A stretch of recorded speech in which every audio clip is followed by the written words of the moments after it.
This is the Robert Lewis Sermons Podcast, a collection of sermons from Dr. Lewis's time as a teaching pastor at Fellowship Bible Church in Little Rock, Arkansas. The following message is one of Robert's original messages to men on manhood, found here under the series heading, Authentic Manhood. We hope you grow in your faith and love Jesus more as you learn through these teachings. You know, for me, I can remember it almost like it was yesterday. Running out, jumping in our little car under a cold April evening in Portland, Oregon, racing across the Broadway Bridge, going down to the Kaiser Permanente Hospital. And on the way, every once in a while, I'd reach across and touch my wife's hand and tell her it was going to be okay. Just keep breathing, relax. She had her watch out, timing both the contractions and the time in between the contractions, hoping we're going to make it there to the hospital in time. Then I can remember 20 hours in a birthing room. But then our lives changed forever when the doctor said, "It's a girl." I went, "Wow, a girl." I'd never had a girl before. It was an incredible moment, dancing around the room. I was so excited because in that moment, I had been given in an instant two of the greatest gifts any man can ever have. I was given the privilege of having new life given to me. Clean, innocent, pure new life as a gift to me. And with that, I was given a new title. One of the most honorable titles a man can ever wear. From that point on, I'd be called Dad. Wow. What an incredible feeling that was. I had earned it. I didn't deserve it. But in that moment, I received both those incredible gifts. Now, after the euphoria of that moment, we kind of settled down in the weeks and months to come in kind of a more ordinary existence. And during the time of that now ordinary existence, I suddenly realized that the miracle that was given to me as a dad, after God had given me that miracle, I was now being called on to perform a miracle. I was supposed to shape and mold this thing. And you know what, guys? I didn't have a clue what to do.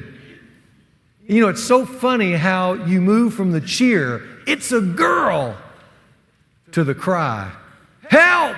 I'm a parent." That's where I ended up. It reminds me of the story of the young dad and his son shopping. And being a fun dad, he stuck the little boy in the shopping cart and they went moving up and down the aisles, except the dad didn't realize that it was already past the son's nap time. So the son began to squirm and cry and whimper, and after a while, this little boy was picking up cans out of the shopping cart and dropping them on the floor, and when they'd come next to an aisle, he'd reach out and pull some cereal boxes off the side of the aisle onto the floor. As he went up and down the aisles, the son began to throw a tantrum. There was a little old lady walking behind this young dad and his son, and as they moved up and down the aisles, she would hear the dad say, "Hang in there, Ronnie. It's okay, Ronnie. Don't do that, Ronnie. You're going to regret that. You're going to regret that. Don't get out of control. That'd be terrible if you do that, Ronnie. Don't do it. Hang in there, buddy." When I got up to the pay line, the little lady came up and said, "You know, I've been watching you. And, you know, you really do a good job with your son, Ronnie." The young man turned back with a stress-filled face and said to the lady, "Ma'am, I'm Ronnie." Hang in there, buddy. Don't do that. You're going to hurt somebody if you do.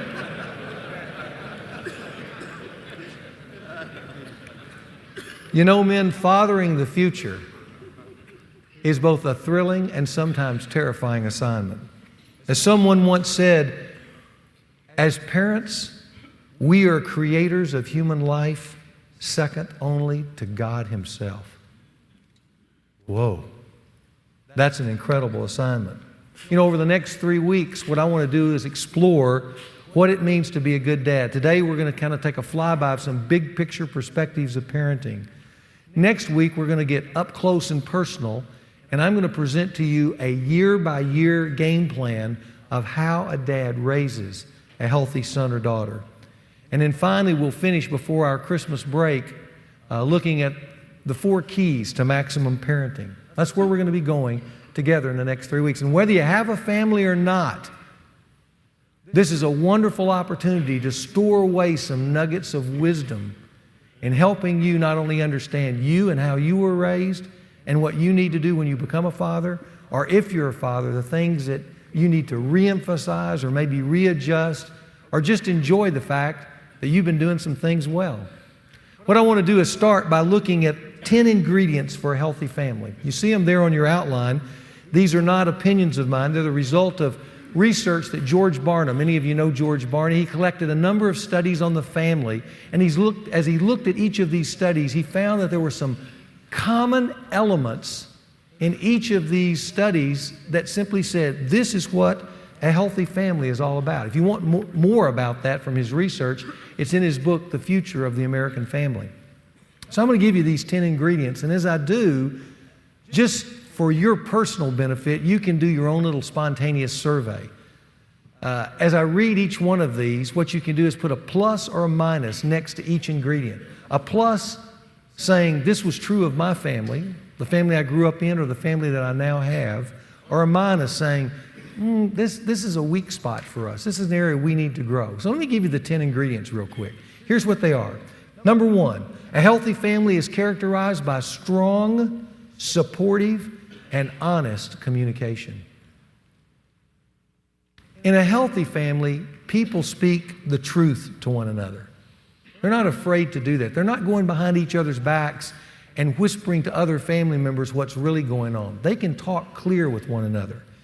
Number 2, family members spend a large quantity of time together. Healthy families go beyond the quality time syndrome to quantity time. Number 3, family members share a common faith and practice together. If you were with us last week, we talked about the faith element of the good life. And just as an aside, I want to say congratulations to a number of guys in the room who have indicated to me that last week they came into the faith for the first time. That was an exciting moment to see that and see that all around this auditorium. The Scripture says when one comes into the kingdom, even the angels in heaven rejoice. So there was a lot of hand clapping in heaven last week as well. But faith is a key thing to a healthy family. 4th, family members agree on key values. They know what they believe. Number 5, family members practice love and mutual appreciation. You go into a healthy home, and it's an encouraging home. People are cheering for one another. Number 6, family members sacrifice for the good of one another. They're knitted together to help each other win. Number 7, family members have common goals and interest. Number 8, family members demonstrate trust with one another. One of the things I've observed is that the bottom line of great families is that people trust one another. And one of the things that good families do is establish the concept that you can trust people. Just the opposite happens when a family breaks down. You launch a son or daughter out in the world who doesn't believe that trust even exists, because in the most important unit of their life, trust didn't exist there. Number 9, in a healthy family, the husband and wife engage in regular sexual intercourse. I'm not making it up. That's what was in there, guys. The research says it's in the top 10 of healthy families. That's how important that intimacy is. Now, a few weeks ago we talked about sex, and I called out some ladies' names, and I had a number of guys come up privately and say, boy, I wish you'd have mentioned my wife's name. So Debbie, Chris, Star, I heard you guys. Just want you to hear me say on the tape when you listen to it later that regular sex makes a happy home. It's in the top 10. I did that for some of my friends here. And then finally, in a healthy family, the husband and wife have a firm parental coalition in raising their children. What that means is that they agree on how they want to raise their kids. Now, you just look at that for a minute before you turn the page, see where your pluses and minuses are. Are there some glaring weaknesses there? The home you grew up in or the home you're now in? Those are the things that, if you really want to buckle down, those would be the areas that you need to give attention to. Now, number 10 says, if you'll notice, it's good for a couple to be unified in how they raise their children. I've also discovered that even more important than unity, and listen guys, more important than even unity is that you and your wife are very clear on what a child needs from you. Do you know what a child needs from you? Really needs? It has been amazing to me to see sharp couples, I mean really sharp couples over my pastoral ministry, who in other areas are brilliant. But when it comes to raising kids, they agree. But what they agree on is way off course when it comes to what a child really needs. There have been times some of us as pastors have scratched our head looking at a couple and are thinking, how did they come up with that? That's the way to raise a child. Because we, having the experience of watching couples and child rearing, understand that if they continue on that course, even though they agree, that child is going to leave that home wounded and weak. How did they do that? You know what I wish? I wish that every child was equipped for at least a short season of life, that they could suddenly speak to their mom and dad just like an adult, a mature adult. And they could kind of bring their mom and dad around the table and sit down and say, now, I just got a moment to tell you this, and I'm going to go back to being a child. But I want to tell you what I really need from you. Wouldn't that be great? You would be absolutely crystal clear on what your child needs you to do and not do. Well, the good news is we have a lot of that information already through research. So for just a moment, I want to pretend that a child walks in the room and is standing here and they're speaking. It's your child, and they're going to speak to you as dad. And they're going to tell you what they need for you to do and not miss. What would they say to you? Let me give you 10 things. Here would be the first. Your child would say, Dad, listen to me. I need you to know that somebody must be there for me in the early years. It's critical for my development. Most young moms and dads today do not know how vital the early years are, and how the early years and what goes on there makes the rest of life for a child. I want you to listen to psychiatrist Paul Meyer of the Menrith Meyer Institute. Here's what he says. One of the things I have learned in my psychiatric training is that approximately 85% of a person's ultimate personality is formed by the time he or she is 6 years old. 6 years old. Those first 6 years are obviously the most crucial for a child in his or her development. And yet, look at our world. With all that research, that scientific study, where a child needs maximum attention, maximum round-the-clock love and attention. In the world of the 21st century, when a child needs that kind of attention, and we know it, is the same time we look at our world and see moms and dad increasingly giving their son or daughter to someone else as they pursue careers and other outside interests for themselves. Not knowing how much that is what I consider risky business in the development of a child that could last for a lifetime. I have something here just to show you. You can look at it afterwards. But this is a report to the nation from the Commission on Children at Risk from the Dartmouth Medical School. a massive study on child development. And in this research, there were some startling findings with what we have today. Let me just give you one of the startling findings. They found that in young children, and I'm quoting here, a strong nurturing environment in the early years is crucial to properly completing the development of the brain circuitry in a child. Now let me just boil that down to what that actually means. It says when a child is born, the brain is still hardwiring itself. It hadn't completed the process. But amazingly, what completes the process is not so much biological as it is relational. Is that not shocking? If a child has a lot of love and attention, the brain will properly hardwire itself and create a way and a pattern of thinking that will be beneficial to the child for the rest of his or her life.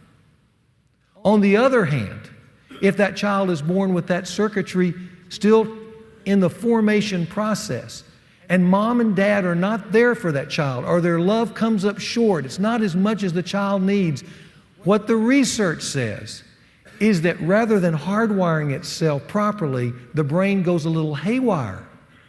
It still completes itself, but it wires itself wrongly and completes itself wrongly. And what it does, it creates for the child problematic thinking and behavior patterns, listen, for the rest of their life. That they will have to use outside means, counselors, therapists, the hard realities of life to help overcome that wiring that went haywire in the early years. So if a child could speak to a mom and dad, he or she would say this: Dad, give me your best in the early years. Don't leave me alone. Child psychiatrist Hugh Messeldine summed it up this way: for better or for worse, what happens to a child early in life lives on in them as adults forever. And you dad need to know that and lead out courageously in that. Here's the second thing a child would say: Dad, I need a balance of discipline, instruction, and love growing up. I need a healthy mixture of those three things. Let me put a graph up there. It's in your outline. But on this graph, you have these two continuums. The vertical one is the continuum of love. The top, high love. At the bottom, low love. The horizontal on the far right, high discipline and instruction. On the left, low discipline and instruction. Now, what that graph helps us to see are the four parenting styles that you see in the world today. Let's look at each of the four. For instance, in the bottom left-hand quadrant, you have what I call the neglectful parenting style. Why is it neglectful? Because a child's growing up with very little love and very little discipline and instruction. Up above that is the permissive parenting style, where there's a lot of love, but not as much discipline and instruction. Then to the right of that is the authoritative parenting style, which is high love and high discipline and instruction. And below that, the authoritarian style, which is low on love, but high on discipline and instruction. Now look at the quadrant, guys. Look up here and look at the quadrant and tell me, which one of those four parenting styles do dads naturally gravitate to?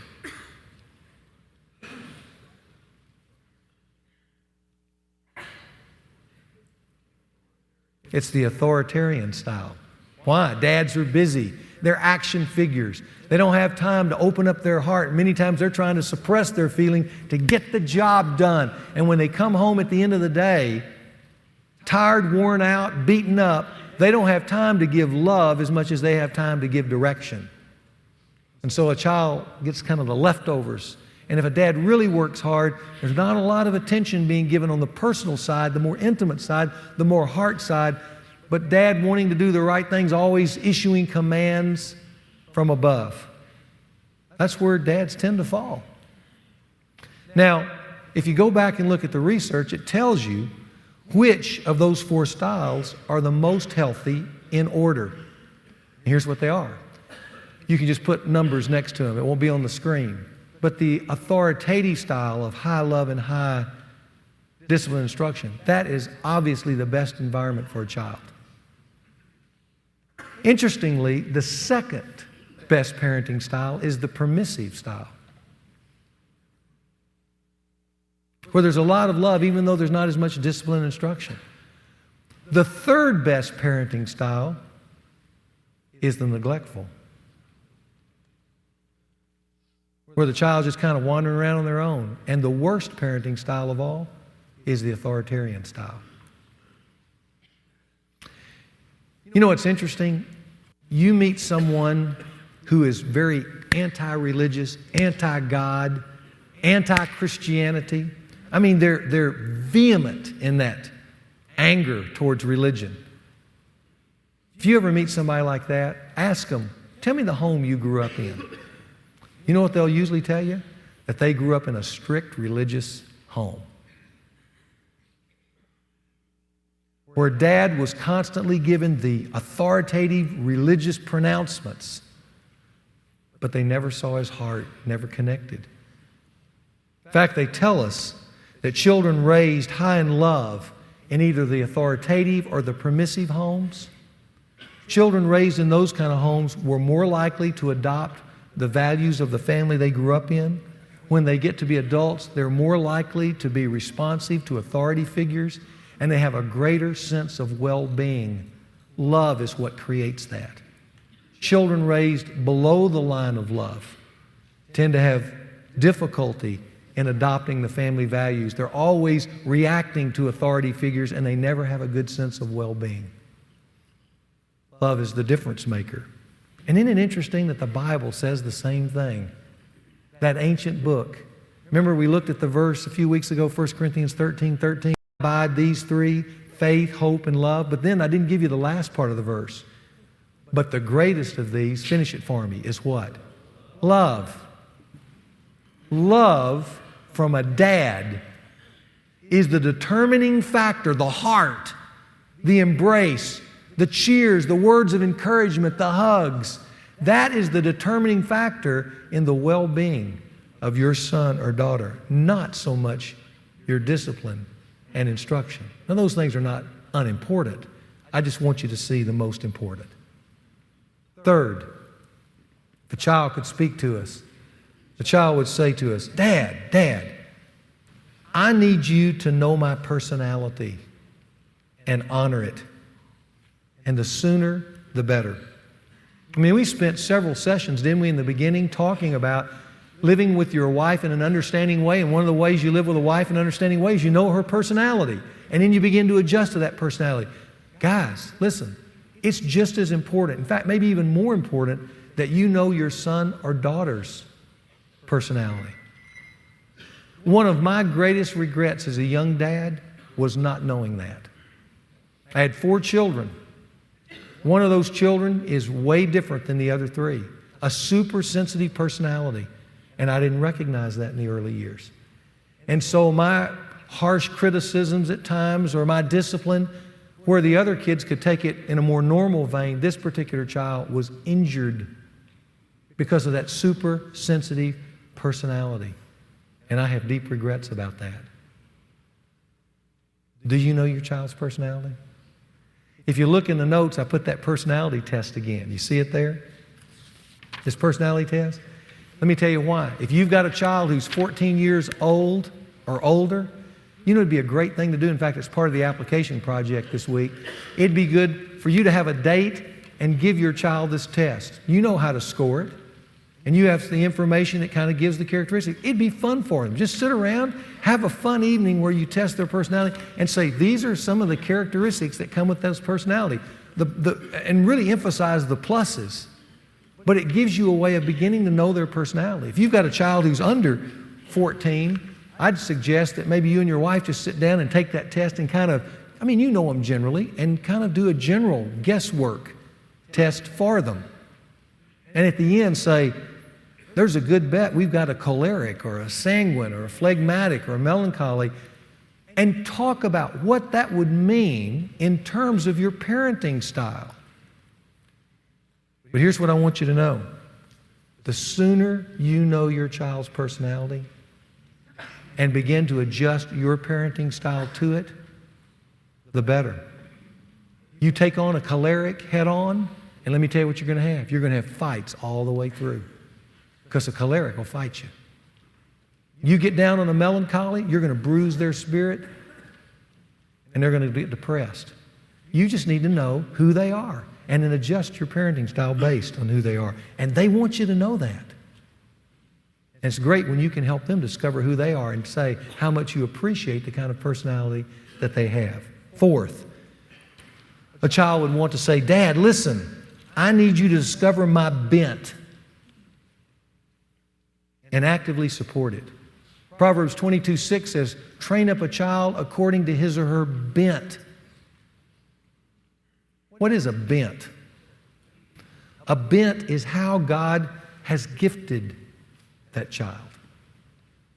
No matter how they look on the outside, what are their gifts on the inside that need to be expressed? The one thing that you don't want to do as a dad, that so many of us dads tend to want to do, is to force them to become what you want them to be, rather than encourage and cheer for them in what God has gifted them to be. If they're not the athlete that you wanted when the doctor said it's a boy, you got to come to terms with that. If they don't want to be a part of the family business because they have no interest in selling tires or insurance or something like that, are you going to support that? I had one guy who was a physician who his whole life he'd been discouraged because he had left the family business not to be what Dad wanted him to be. And here he was, a top surgeon in town, still being depressed every day going to work because he hadn't gotten the salute of his dad. If your son or daughter is not as smart as you and your wife were, they just can't get it at school, that's not where they are. They're more mechanical. They like to do things with their hands. Are you going to support that? Are you going to cheer for that? Maybe a good question is, do you know the one or two things? Are you sensing the one or two things that your son or daughter is gifted in? And does that excite you? If it doesn't, they don't need to change. You need to change. You need to do internal business with you until you can allow them to be from your heart what God has gifted them to be. Because that's huge in the healthy development of a child. And by the way, the child is not yours. You're just a steward of a child. The child came from God and will go back to God. They're in your hands for a season to help them be what God gifted them to be. Fifth, a child wants to say, Dad, I need you to know this. Too much is too much. What do I mean by that? Let me give you three things. Too much control over a child will crush their spirits or incite them to rebellion. It's back to that authoritarian style of parenting. Guys, here's what I want you to know. You can mark this down. The quickest way to not get what you want to see in your child, the quickest way to not get what you want to get in your child is to try to guarantee getting it by over-controlling them. You grew up wild and crazy. You knew what that did to you. You don't want your son or daughter to grow up wild and crazy, so you put strict curfews on them. You have to interview every person that comes into their life. Anytime they do any little thing wrong, they get disciplined, they get banished from the room, they don't get their car for a week. You over-control to prevent them from being impure and immoral and out of control. And you know what you create? An impure, out of control, immoral child. It's like the kid who's trying to protect the little bird that they found that fell out of the nest by holding it too tight and killing it in the process. That's what too much control can do to a child. Too much is too much. Too much money too soon in a child's life will spoil that child and pacify that child and steal their will to achieve.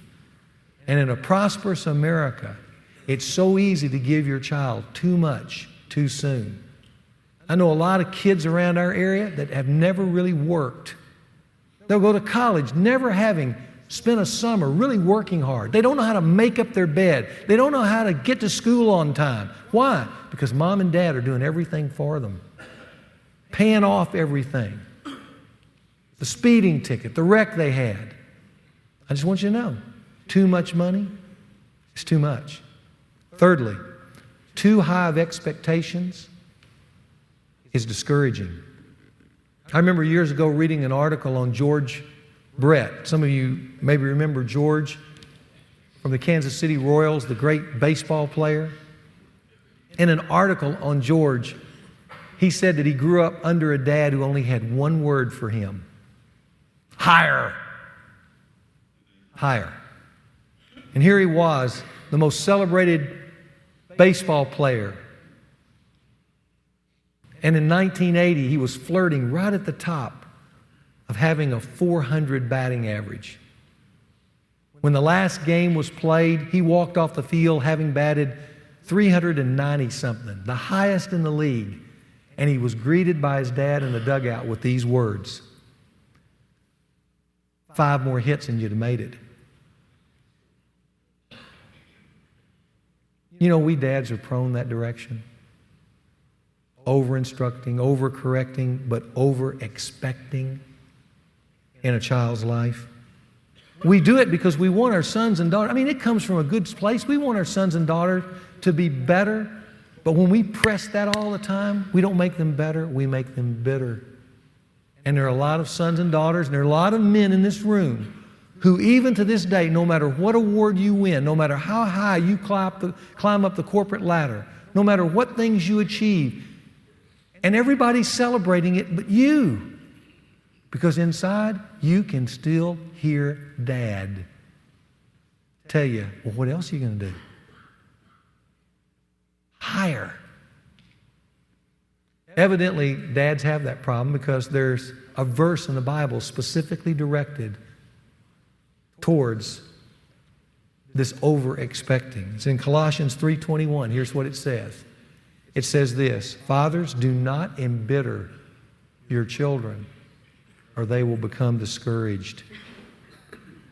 Over-expecting is what does that. And dads are prone that direction. 6, your child would say this to you and to me: Dad, I need you to show me what to believe by living it. Remember the 60s song that's still played even to this day, Cats in the Cradle? I'm going to be like you, Dad. You know I'm going to be like you. I mean, the real message of that song was just simply this: values are caught much more than they're taught. We like to tell kids what to do, but that's not what they leave home with. You know what they leave home with? They leave home with you. And what you did behind closed doors, and what you valued, and how you responded to those situations. That's how they leave home. They look like us. I love this note a friend sent to me the other day about his dad. He said this: my father is 73 and I still watch him. I am still learning from him. He has become a shining example to me of how a man, no matter his age, can overcome anything in life when he partners with God. And I want to be more than ever to be like my father. I want to have his heart and his character. I am motivated every day knowing my father is showing me the way and that my son is looking to me to do the same. I want my son to be as proud of me as I am even now of my dad. You know, when a son is born into the world, he's naturally born to believe in his dad. He will give his dad thousands of credit points even before dad has earned a one of them. But happy is the son who grows up and becomes mature in life and turns and still believes in his dad and embraces in a healthy way what his dad lived out. That's what a child would tell us. On the other hand, if a child could speak, a child would warn us with these words: The child would say, Dad, I need you to know, this is real important, Dad. I need you to know you can wound me for a lifetime. As I just said, when Dad comes and embraces his son or daughter for the first time, that son or daughter naturally feels, this is my hero. Dad is my hero. And here's what I want you to know, guys. You will always be your child's hero, no matter how you live. There's just something that can never let go of that. And if you do good things, then hero and you become one and the same. They become integrated. But if you don't do so well, in fact, let's say you go off the page, here's what I want you to know. They don't stop seeing you as a hero. They just start struggling with how to match what you're doing and how you lived with that word hero. And it becomes confusing to them. They don't understand how a hero would betray mom. They don't understand why a hero would be defined with leaving us, never having time to interact with me, too busy to be involved with me personally. They have a hard time matching hero with the double life that they see you living behind closed doors when you wear a different face on the other side of the family home. They have a hard time matching up hero with an over-controlling dad, or a dad who abuses them with anger, or a dad who tries to buy them off with stuff. How does that interpret in Webster's as hero? They can't figure it out. They keep trying to make it work. Here's what I want you to know. They never let go of the word hero, but they experience what that dysfunctional definition does. It wounds them for a lifetime. They go out into the world angry, with rage, with depression, with addiction, with confusion, and pure pain. And they carry it. And we've seen it in other men's fraternities when we talk about dad. Guys in here, doing great in life, crying their eyes out because when you even touch that subject, they suddenly get re-engaged with this hero that let them down or abused them. And they don't know how to reconcile that. And they're encouraged here that they got to go work that out with dad, because they'll never be at peace until they do. That's how important you are as hero. 8th, the child would tell us this: Dad, I need you to adjust your leadership style to me as I grow. When I'm a young child under 13, I need you to be my coach. And as my coach, I want you to direct me and protect me and control me. But when I hit 13, between 13 and 18, I need something different from you. I need you to change. I don't need a coach anymore. I need a cheerleader, an encourager. And if you try to coach me as a teenager, here's what you're going to get. You're going to see me roll my proverbial eyes, give this deep sigh. And if you keep pressing me, you're going to get resistance and even rebellion. And you know why? Because between 13 and 18, I'm trying to differentiate from you, Dad. I'm trying to become my own person. I need space from you. I need to know that I'm an individual, not wedded to you for life. But just at that time where they're trying to step out on their own, that's a very insecure time. They've never done that before. And so it's not that they don't need you. They just need you to be different in your parenting style. What they most need in those teenage years is a cheerleader and an encourager. I remember making that switch with my son Garrett. And I remember in the mid-years of his teenage life, things weren't going well for him in school, with his friends, or in sports. In fact, sports was the worst of all. He felt like an utter failure. And I started cheering. It was the best thing I ever did. It wasn't getting any results early, but I kept cheering for him. When he turned 16, I took him out to his favorite restaurant, a place we'd love to go, just he and I. And at the end of our dinner, I pulled out this little letter that I'd written him. And I said, I want to give this to you. And I want you to look at it every day, because this is what I believe about you. I'll just read you a little part of it. It says, Garrett, I picked this site, this restaurant, to celebrate your 16th birthday because it holds special memories for you and me. It was here that we began our journey into manhood. It was here that I shared with you the definition of manhood, and that's exactly the case. It was here we stuffed ourselves silly and laughed all the way home. Garrett, I love you, and I'm proud to call you my son.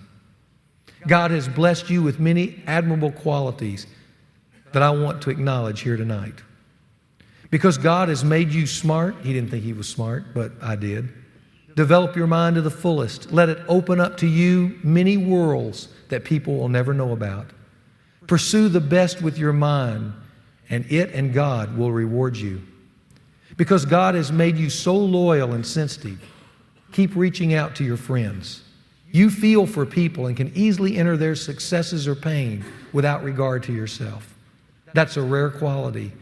Few know as I know what a loyal friend you are and will be to those around you through life. And finally, because God has given you a love for sports, make the most of these next few years. He began to cry when I said that, because that's where the pain was. Push yourself. Set goals. Work to be your best. Don't let any obstacle, especially fear or lack of apparent progress, keep you from being the best you can be. That's all you can ask for yourself, Garrett. But Garrett, ask nothing less. I love you and always will. Dad. Now, you know, after that evening, that little note sat out on his dresser. And for a year, nothing really much changed, but I could see a difference in his spirit. I'd cheer for him. And those of you who know my son know some of the limitations athletically, but did he maximize those? Absolutely he did. By his senior year, he's captain of the football team. He had a 4.5 grade point average. Got a full scholarship to any university he wanted to go to. And he has some lifelong friends, some of which are in this room, that he still cherishes to this day. And I think it turned right when he was about to go off the cliff, with a dad who was willing to cheer for him and friends who were willing to cheer for him. That's what you need to be during those teenage years. Then after 18, a child needs you to be a consultant. And that is, they invite you in when they need you to come in. You don't go into their life uninvited, but they need you at times to come in and listen and support them. Ninth, the child would say to you this: Dad, I need you to make some great memories with me to live on. One of the things I've discovered listening to guys tell their story, and also this is in textbooks as well, is that there is, listen guys, this is really important. There is a direct correlation between the memories we choose to keep in our mind and the lifestyle we live. Isn't that amazing? The memories, we have selective memories, but the memories we choose to keep reinforce the lifestyle and are the support system to the lifestyle that we choose to live. And therefore, great memories help create a great lifestyle. I'll never forget walking into a businessman's office one day, and there, kind of right behind his desk on the credenza, was this little picture of him and his dad duck hunting. And I just made the offhanded comment, seeing that picture there, well, I guess you and your dad did a lot of hunting and fishing together, didn't you? And he turned to me and said to me, no, that was the only time I ever went duck hunting with my dad. We kind of stopped there for a minute. I didn't know exactly what to say. And then he kind of smiled and he said, but that memory was so pleasant. It reminds me why I need to be doing those things every day with my kids. And I thought, wow, one moment with Dad duck hunting, the only time he ever went. He took that one memory and stuck it there, and it has shaped his entire parenting. That's how important memories are. Making great memories are important. You know, years ago, since I'm speaking of great memories, I took my son Mason and his friend Walker up this mountain. 12,000 feet. Scared me to death all the way to the top. But we went. We belayed up. That's a picture of us getting ready to go. And then we rappelled down this mountain. And we made an incredible memory. So much so that after it was over, my mountain guide, Russell Rainey, and myself got together and decided to create a father-son adventure program in Jackson Hole, Wyoming called Christ in the Tetons. And I've got the web address in your notes for a reason, and that is this. It's a wonderful experience if you guys have a 14-year-old or up to go out and climb mountains and whitewater raft and fly fish and horseback ride and those kind of things, and then have these intimate father-son moments while you're talking about manhood for a week. You create this incredible memory. And if you'd like to know more about that, you can go to the website. And if you think, well, you know, my wife would like to do something like that, this year we're starting a mother-daughter adventure program out in Jackson Hole. But that's just so you can know that that exists. But the point is this: great memories at home help buttress a great lifestyle later on. And then lastly, but not least, a child would say this: Dad, I need you to love God and share Him with me. Children have a natural curiosity about God. You know that Dartmouth study that I showed you a moment ago that came out of this publication? It supports the fact that when children come into the world, their minds are wired, believe it or not, their minds are wired to believe in a transcendent being. They want to think up and bigger than themselves. And as a dad, you can either take advantage of that and help fill that curiosity with your relationship with God, or you can leave them wanting. But everything says that spirituality is essential to the well-being of a child. So, Dad, you need to be able to share that with them. Okay, guys, our child's going to leave the stage now. Those are the 10 things a child would say with passion to a dad. These are the things that I need. Don't let me leave home without these things. They're the big picture. They're the big pictures of parenting. Let me conclude with these two final thoughts very quickly. First, children are God's gifts to us. In fact, one of the best gifts of life. And secondly, children are hard work, but nothing brings greater joy, especially when after all you've done and sacrificed for, they grow up and they stand tall and they look healthy and they're difference makers. I think that's what John had in mind in 3 John 4 when he said these words. He says, I have no greater joy than this, than to see my children walking in the truth. I mean, can you imagine yourself, 60, 70-year-old man, and regardless of what your sons or daughters do, you're just kind of sitting there reflecting in life and you're looking out at them and they're standing tall in the community. They're honorable. They're difference makers. They're loving. They know how to engage people, and they have a good sense of themselves that you get to enjoy. You know, it just seems that about the time Dad figures that out, the kids are leaving home. And nobody captures that moment better than Irma Bombeck years ago in this article. I want to read it to you because it just helps us feel that for a moment. Here's what she said. When Mike was 3, he wanted a sandbox, and his father said, well, there goes the yard. We'll have kids over here night and day, and they'll throw sand into the flower beds, and cats will make a mess in it, and it'll kill the grass for sure. And Mike's mother said, the grass will come back.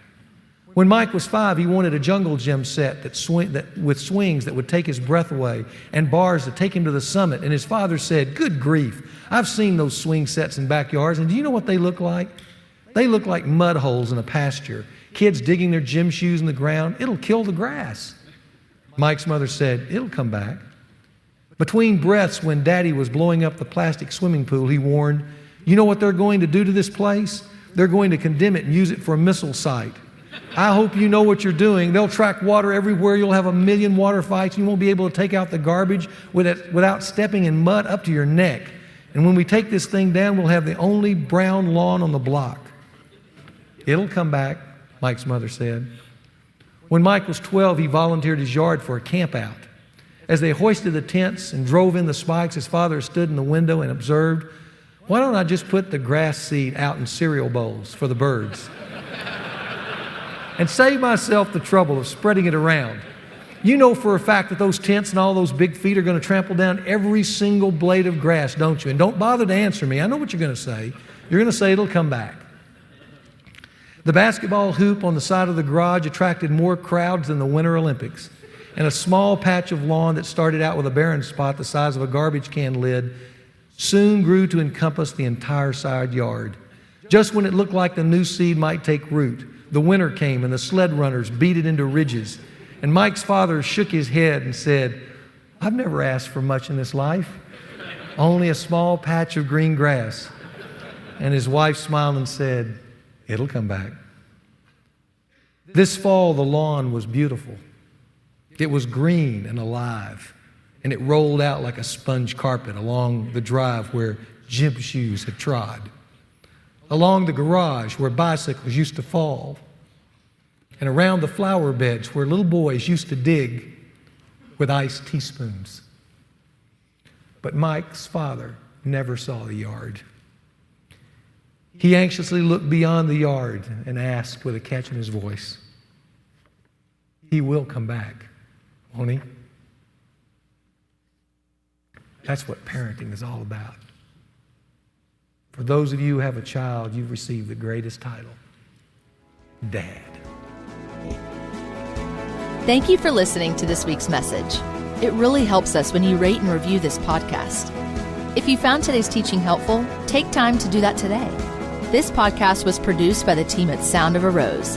Visit soundofarose.com for any of your podcasting needs.